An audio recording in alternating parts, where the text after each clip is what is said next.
Hi,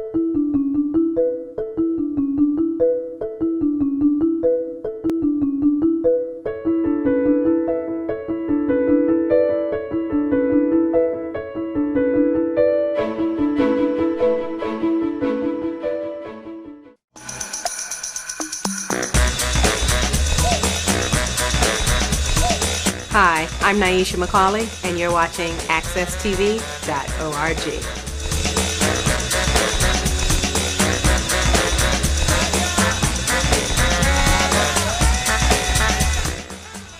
Good morning. This is Jonathan Small, host and producer of All About You. This program is broadcast every single week at AccessTV.org studios in downtown Hartford. And this program is designed to give the guest a chance to give their life story. This morning, I have international reggae superstar that's visiting the greater Hartford area. He will be performing this up-and-coming Saturday at Bushnell Park. My guest this morning is roots reggae singer Duane Stephenson. Good morning, Duane. How you doing? Good morning, man. It's great, man. Always great to be here. You know? Okay, it's good to have you in the country, man. Good company is a good place to be. Okay. You let people know exactly where you was born and raised at? Well, I'm from Augustown, you know. As the first album would suggest, Duane Stephenson from Augustown, and that's where I'm from. Right. Which is in eastern Jamaica, eastern Kingston. Mm-hmm. You know, I mean, it's a small community, you know, but it was a interesting place to grow up. Now, what is it like growing up in Augustown, Kingston, for people? Well, out there? when I was coming up there, it was a working class neighborhood. You know, most of the people from there worked at University of the West Indies, and I guess that's where the community started from. Mm-hmm. But of course, you know, over time, you know, different thing, and with people going back and forth, it changed a little. But it was definitely a working class neighborhood, a good place to grow up. You know, where people look out for other people's children and such. You know, so I definitely was a part of that. Right now, it's a little bit different because, you know, things has changed, man, right across the world. And right. I guess Augustown is no less different, you know, but it was a very good place to grow up. Well, that kind of influenced you a lot in the type of music that you sing, roots reggae, some of the experiences that you've been through when you was growing up in Augustown? Yes, definitely, because I think, you know, you view things a little bit differently according to where you come from. You know, people view you differently from, you know, according to where you came from, how you grew up, or how they perceive that you grew up. Because, you know, a lot of things in the world is about perception. Right. You know what I mean? So I definitely, it influenced me a lot, you know, how I was treated by people when I, you know, first got out there as a youth man versus, you know, how people eventually saw me in a different light in terms of as I progressed along life's road, you know, in terms of music and just day-to-day living. Mm-hmm. You still live in Jamaica? I still live in Jamaica. I still live at 91 Augustown Road. I grew up at 37 Bryces Road, Augustown, and I currently reside at 91 Augustown Road, Augustown. Well, that's saying a lot because I thought you might be living in the Grill or some fancy resort area. But the Grill is one of the places that I visit a lot. You know, it's a beautiful place, and it's, you know, a welcome different times, you know, but yeah, that's where I still live, man. Do the people in Augustown treat you like Duane Stephenson, or do they treat you like a reggae superstar? I mean, how do your friends and people treat you? You know, it's a mixture. It's gonna be a little bit different, but you know, people definitely look up to me because of what I do, how I go about what I do in terms of the music I sing and everything. Because I always say, you know, if you can't make a CD that you're going to put in a car while the kids are in there, why bother? You know, so a lot of times you get treated differently. I do get treated differently. People see me as, yes, Duane that grew up around the corner, but, you know, I love what you do. I respect you. You're someone that, you know, people can really look up to, especially the younger kids. Right. And you can provide a means of hope, which is definitely, you know, what I want to represent throughout my career. Okay. How old was you when you first got started singing reggae? I got started singing reggae seriously when I was around 19. Okay. You know, I started out in a youth performing group called the Catholic Players, which were very prominent in the country at the time. You know, I got in there when I was about 16. You know, we did a little bit of music, a little bit of dance. I was never so good at the dance, but a little bit of drama, mainly theater. You know, but it provided discipline. You know, so then when it came to around 19, you need to put some money in the pocket because that was free, or you had to be paying for the training. You know, so I started a group called To ISIS, me and some brethren of mine, 6 other brethren, and that's how we embarked professionally on the music scene. You know, I did the first recording with them. We did a little bit of touring. We had marginal success as a group. Okay. You know, but inevitably, you know, every man grew musically, and of course, you know, people started viewing the music a little bit differently, you know, different directions, because, you know, music, in a sense, to me, is not necessarily what's going to be to you. Especially when, as I say, when people grow, they tend to go in different directions. You find that most groups go off in their own little thing, trying to explore their own creativity, and that's what happened. So after almost 8 years, the band dismembered, you know. Okay. And of course, you know, I explored my own musical capabilities and also my heart's desire, which, you know, spurred the album From August Town. So if I was in the group, there wouldn't be an album called From August Town, because that's my story, not necessarily the story of all the other members. Right. You know, and these were things that, you know, jottings that I've been making over the years. So it kind of just came out that way. And it's, to me, it was an identity, you know, musically and creatively. Now, you have some videos that show from your first album, August Town, what it was like, you know, in that area. You have videos online that people can also look at. Yeah, there's a video for the song August Town. Okay. Which was actually my first hit, you know. So people really gravitated to your story. Right. You know what I mean? As I say, truth carries, man. You know, and I sang about, you know, things that people that grew up in August Town can easily relate to. Memorable events that change the community forever.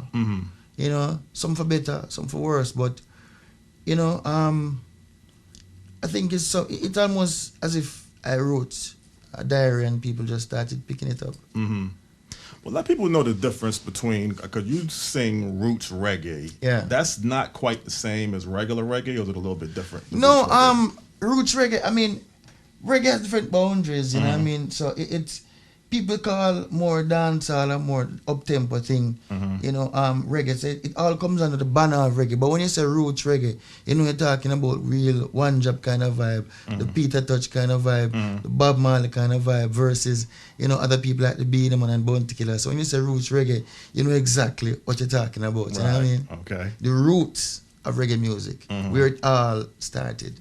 You give Bob Marley a lot of credit for kind of putting reggae on the map on a worldwide Most definitely, level. man. You know, there are many unsung heroes, but he definitely was the major catalyst for getting the music out there, and for that, we as a country, we are eternally grateful. Not even as a country, you know, because right now the #1 song in the world is a song done by a band from Canada. It's a reggae song. Yeah. You know what I mean? So there are means and reasons to give thanks to. Well, tell me something. Why do so many people, you think, throughout the world gravitate and love reggae music? I mean, what is it about reggae music that seems to attract people all over the world? I think reggae music is a conscience music for the world, you know? It's a music for the underprivileged, the music for getting, you know, spreading love. It stayed consistent to what we're about, you know what I mean?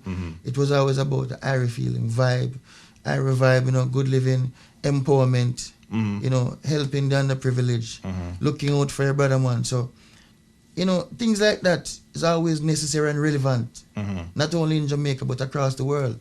So I think that's why people, when you want to take a different vibe, an Irie vibe, as they say, you know, people tend to tune into reggae. For a good time on the beach, you put in a reggae song, you catch a vibe, feeling a little bit down, you want to pick her up, it provides inspiration. You want to, you know, just relax and really take in life on a different level. And it can be the background of that too. You plan to stick with reggae? You're not going to switch to do anything other type of music? No, man, I'm a roots artist, man. You know, I follow my heart, and this is what it's where it's led me, and I'll keep on this road because this is what I truly love. You know what I mean? Sometimes when you sell out on your heart, everything else just crumble around you. Okay. Do you like to collaborate with other, you know, artists like, you know, R&B, hip hop, rock? I mean, that type of style. As I say, as long as the music and the message is up my alley, I'm all good for that. Okay. You know, because I mean, music is also an art form, and you want to explore art form and mix it and see if you can spread it to a wider audience and things. So I'm all good for collabs. As I say, as long as it's relevant to what I'm doing and my direction, you know, what people see me as. You know, because you don't want to know that you're going to track and you're talking all sort of things where your mother would want you to hear, Right. to you know, be singing and she can't play it in the house. Well, that's another thing. Reggae music continues to stay positive and uplifting. I mean, I rarely hear any negativity, you know, dissing people, on profanity. Is it an attempt for reggae music to kind of stay positive and clean, to be true to its form? No, that is it. It is being true to its form. Mm-hmm. You know what I mean? I think like hip hop music started out to be like serious empowerment music. I know it has changed a little bit. Mm-hmm. I think it's gone a little bit too far east, you know what I mean? Right. So I think reggae music is trying not to be that, not to be about bling and all them kind of foolishness, but to be about just day-to-day living, things that the average man can relate to. Mm-hmm. You know what I mean? So not so much going off into some other idols leading people in the wrong direction. As I say, I think it's the conscience music of the world, man. You had to have a music to do that, you know what I mean? To kind of keep everything in a balance. Right, right.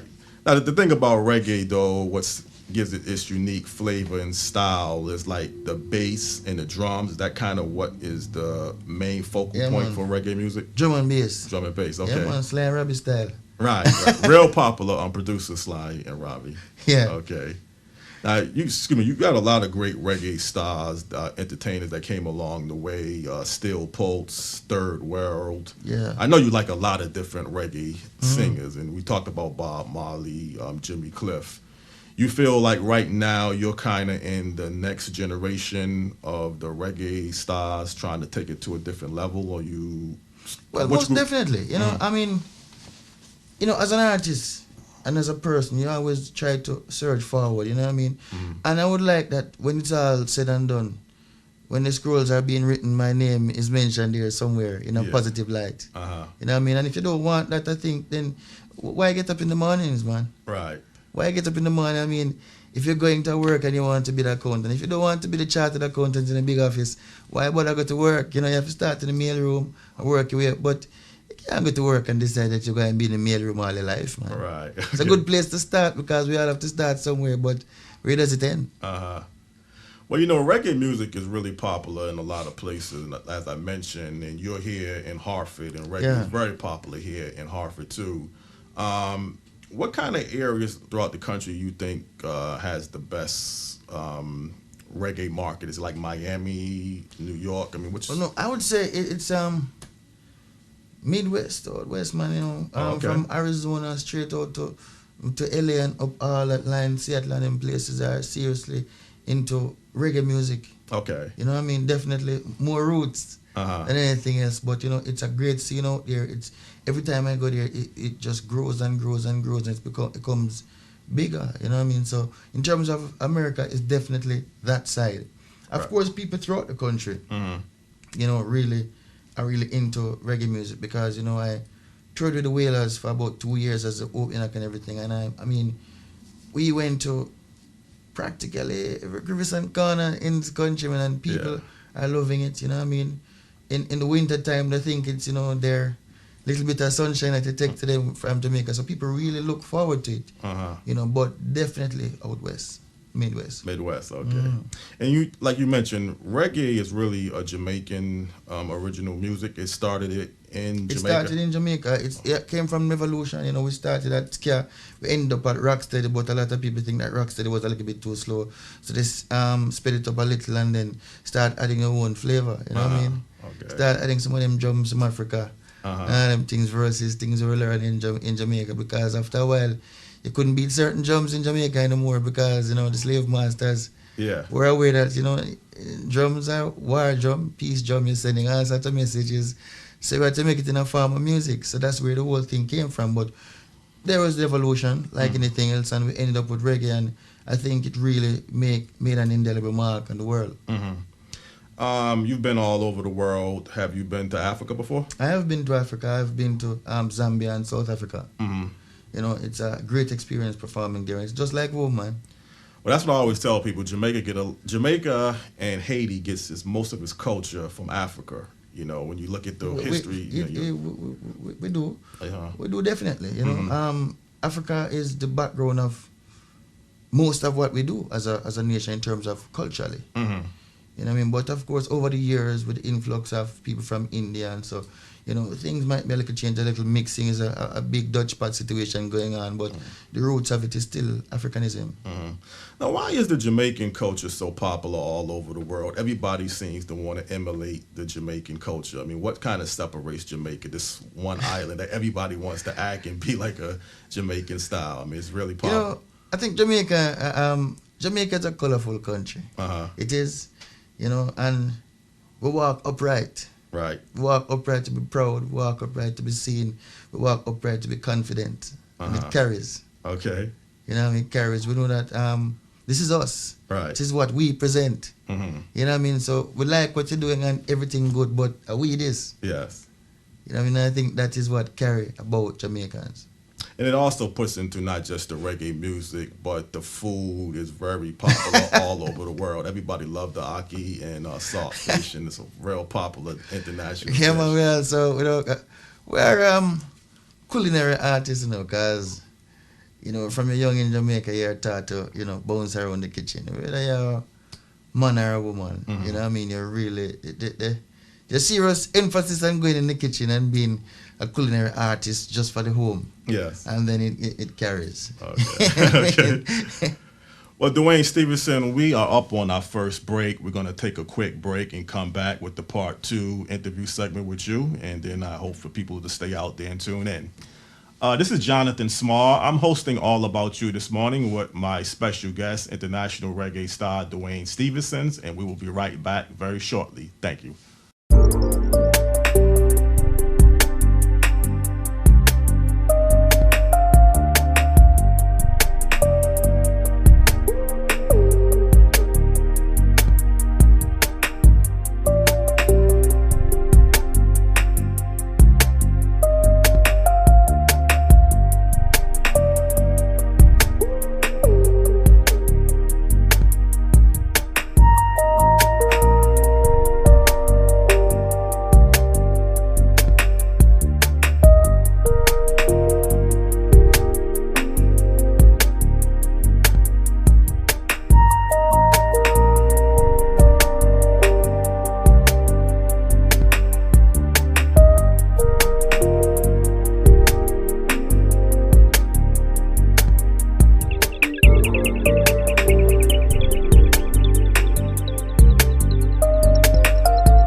This is Jonathan Small again, hosting All About You, and I'm here interviewing this morning international reggae star Duane Stephenson. So we're going to continue with our interview segment.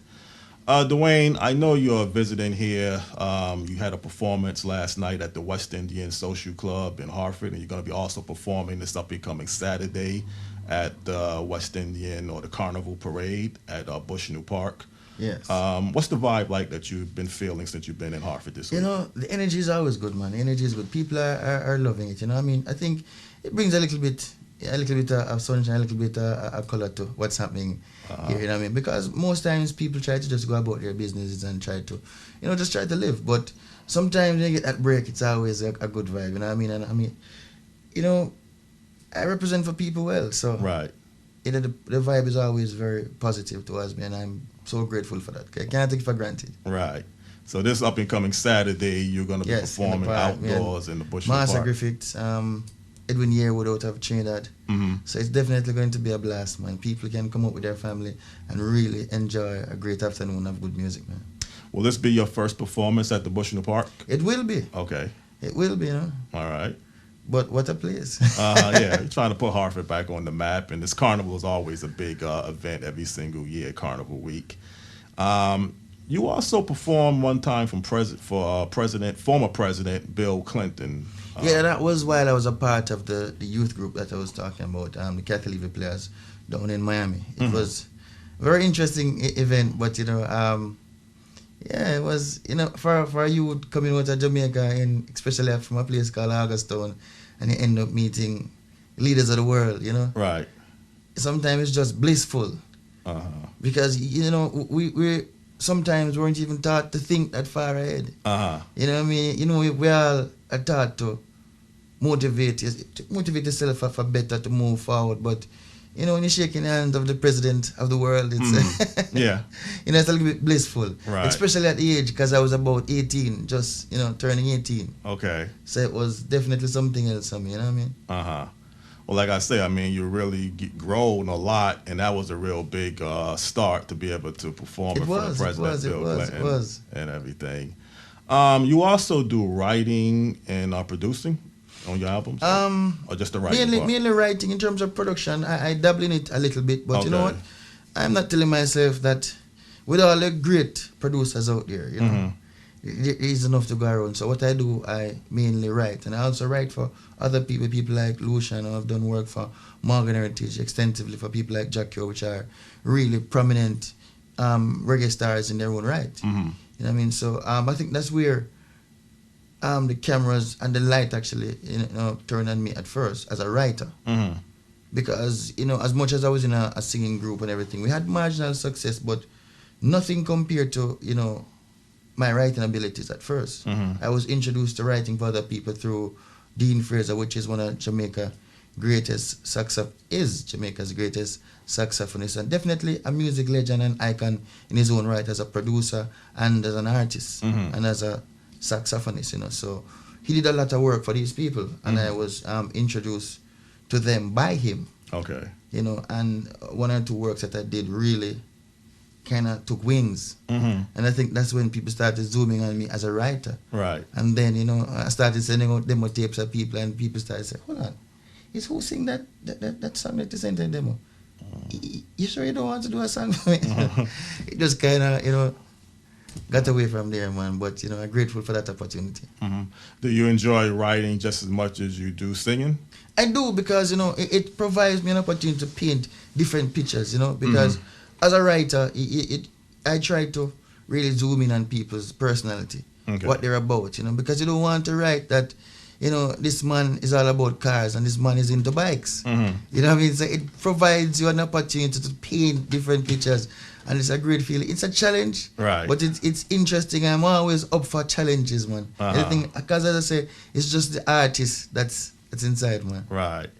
You have an album that's coming up, you said this September? Yes, I had 2 albums before. The first was Duane Stephenson from Augustown. Second was Black Gold. And then on the 23rd of September of this year, 2014, there'll be the third album, Dangerously Roots. Okay. That is coming out under the Green Seal /VP label. So people can really look out to that. Go to vprecords.com. You can also go to KongstarRecords.com, which is my music label, or DuaneStevensonReggae.com for more information, and just keep posted, because it's gonna be Dangerously Roots. Right. You said VP Records. That's not VP, the one that's in Queens. Oh, it is the same one? Okay. Yeah, VP / Green Sleeve Records, which is mainly based in England. Oh, okay. So now what's kind of makes this album going to be a little bit different than your past two, or is it going to be still similar? I think it's evolution. Evolution. I really, put a lot of thought in this album. It's a little bit different. The music has a little more edge to it, because, usually most of the work is done by Dean Fraser as a producer. So what I did was kind of encompass different producers this time. I worked with 4. Legendary Penthouse producer Donovan Germain, of course. Had produced people like, Wayne Wonder, Buju Banton, the early days of Barry Salmon. Right. Many people saw, had 2 tracks from them. Of course, Dean Fraser is in the background of things, and our own diamond producer Christopher Burchill of Shaggy fame, and of course a new virgin called Winter James, which is definitely making a mark in Jamaica right now and in the world in terms of reggae business. He plays with the Marleys, but as a producer, he's really, really coming along and doing very well for himself. So it has that sound, that mixture of sound. As I say, it's still roots reggae, but we're trying to find the next evolution in the music. while keeping it still roots, culture, love, unity, hope, empowerment. Now in Jamaica, is reggae still the number one or in the top 5 most popular music? Or okay, or top 2, I should say. I don't want to put it down to the 5. The background of Jamaica is reggae music. It's still reggae. So dancehall hasn't surpassed reggae. No, dancehall is there. Most of the kids are definitely dancehall. There's a place to dancehall. Dancehall is very big. Okay. Very big in Jamaica. But at the end of the day, roots music is the background of Jamaica and living one. So so that hasn't changed. Right. To do that. You have any more performances that you're going to be coming to the United States over the next year or so? Well, definitely within the next few months, I'll be here doing an album launch. The date is not totally set yet, but it will be around the end of September, early October, with my band. It's going to be a different show. It's going to be a seriously roots Duane Stephenson show, you know what I mean? So beyond that, we're just in the planning stages, because until the album comes out, we won't be doing much, just doing, pre-promotion, prepping for the album. And once the album comes out, then the surge will begin. So people, as I say, can always check us out. Right. DuaneStevensonReggae.com or KongStarRecords.com. Now, this latest album, was this work all done in Augustown or throughout the island of Jamaica? Yeah, most of this work was done in Kingston, because the epicenter of our music is Kingston. Okay. So most of it's done there. Most of the better studios are there. The musicians are there, and a lot of times you don't want to stray too far from it, because the musicians are very busy. Sometimes you have to be waiting weeks. Yeah. Sometimes months, depending on the sound you want and the person you want, man. But you have to be glad for them still, because there's not many countries where musicians and the culture get out there on the scale that it does in Jamaica. It provides a lot of employment. Economically, it's one of the driving forces in the country. So we are grateful for that. Now, a lot of people throughout the world, when they think of Jamaica, the first place they think of is towards tourism, Montego Bay. Do you think sometimes Kingston doesn't get the type of recognition that it does for its cultures? And doesn't. I mean, it's one thing when you want sun, sea, and sand, but a lot of people are not into that. If you really and truly want culture, then culture is Kingston. Is the base of that. I mean, of course, you have other places, important places in St. and in Maroon Town and stuff like that. But in terms of the true lifestyle of the average Jamaican man, it has to be Kingston. Because Kingston is based upon just everyday living in terms of economics, culture, music, art. It's all there. It's not like Montego Bay that is, of course, economically driven by tourism. So most of what they will do will be geared towards tourism. Right. And Negril is definitely the cool out spot. Portland, the beautiful Garden Parish and all them kind of things. But Kingston is where the culture truly exists in terms of the root of the music, the root of the movements, all the museums, all that kind of thing is in Kingston. So a lot of times we get overlooked. Okay. Which is unfortunate. A lot of times people come and say, let me leave the beach, come in and everything, and have fun. And so you find that nowadays a lot of people are coming more into Kingston, especially Europeans, because, they pack the bags and they don't want to be locked in a hotel. Right, that's true. So a lot of them end up in European and certainly Asians. Are definitely walking up and down like the average Joe in Kingston. Yeah. And also let people know that I know you fly out of Kingston. It has one of the very new updated airports too. It does. It's a very state-of-the-art airport as well. And it will, in a few years, it will definitely be one of the center of the Caribbean, because they're looking to make a new logistics hub for all this. These are transshipment point between the world, Jamaica, and the Panama Canal. Okay. So sooner or later, going to Kingston, man, you might be traveling in cars that don't have wheels. Okay. Well, I know you are a musician. That's your main economic base. Yes. But you seem like you have a lot of other interests in your culture, your people. Do you follow politics a lot? I know politics is very important throughout the world. Well, I do follow politics a lot. It's unfortunate that our situation is what it is in terms of politics and its tricks. But of course, I think as a man coming up in the country, need to know what's going on right across the board. So I know I'm into politics. I know everything that's happening in sports. I'm into world events. And as a writer, it does so much for you. Right. Keeps you open to the world. You know what I mean? Because you don't want to be limited to what's going on here and then you don't know what's going on around the corner. So I definitely get involved, you know. I try to do a little bit of charity work also. You know, I had an opportunity to write a song for the World Food Program, which was definitely awesome. I eventually got a chance to perform the song along with the Whalers Band. And it was, you know, to be able to be doing something on that level. It's not many of us get an opportunity to do something like that. Of course, we sit in our chairs in our living room and we see what's happening in the world, and you like to say, boy, if I could only have that opportunity. And I got an opportunity and I jumped to it, you know. So I'm into a little bit of all that because I think it's just the human way to do it, man. Well, the reason why I mentioned politics, because I remember back in 1980, Bob Marley was very instrumental in getting Michael Manley and Siaga together. And he even got shot, I believe, one time, I believe in 1976. Yes, he did. Involving the PNP and... I guess the PNP and the JLP is the two major parties. Two major parties, man. It's almost like the two only parties. Right. Everybody is not having a party. Everybody is having a get-together. But those are the two parties. Yeah. But I just remember he was heavily involved and he... Yeah. You know, as musicians, with the voice that you have, you know, it's only right to get out there. You know what I mean? You may not be allied to any particular party, you know? Right. But just to sensitize people to what they need to do. So look, man, you know, back in the days you had what they used to call chicken back politics, where you get a little food and you vote for a man, you never see him again in another 4 years or whatever. So you have to enlighten people. Say, look, man, you have to look at the issues. You know what I mean? So when you're provided with a platform, you have to get into these things. You can't just go in a corner because you know that, you know, well, you know, things get rough, you can just jump on a plane and kick out for a little while and all as well, you know. Yeah. But your families are there, the friends are there, just the people are there. So you have to get involved. Now you perform all over the world.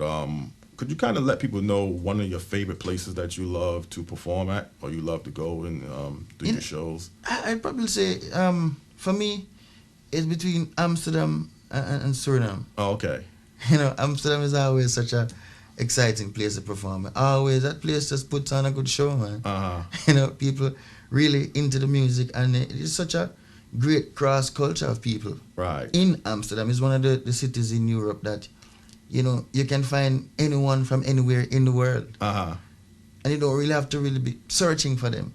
You know, and all these people are into our music majorly. Right. And of course, Suriname is on the South American continent, but it's attached to the Caribbean through CARICOM, and it's another wonderful, interesting place to perform. Man. You're just in the middle of the jungle, rocking out. You know what I mean? Okay. We're just about out of time.